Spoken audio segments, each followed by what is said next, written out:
صدر مملکت عارف الوی کی ٹویٹ کے بعد آفیشل سیکریٹ اور آرمی ایکٹ ترمیمی بلز موضوع بحث ہے۔ ان دنوں بلز میں آخر ہے کیا، تفصیلات بتا رہے ہیں ثاقب سعید اپنی اس رپورٹ میں۔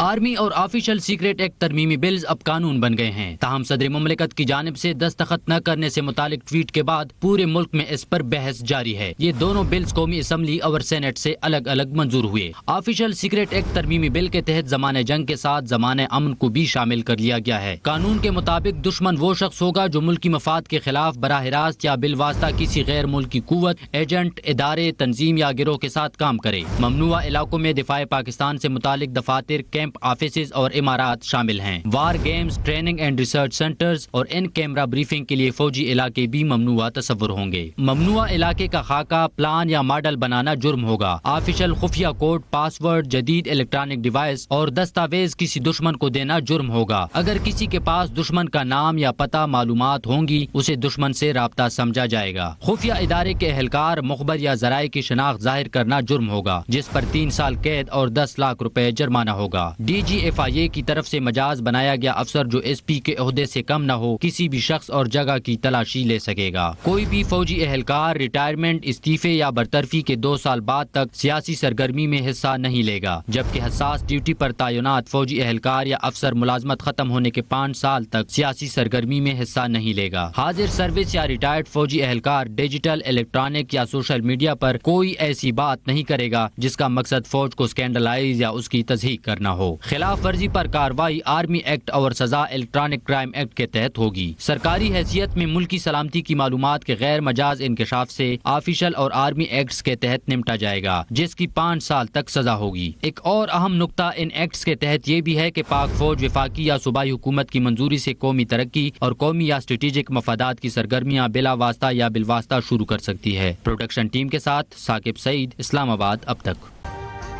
ابھی سبسکرائب کریں تاکہ کوئی خبر رہ نہ جائے۔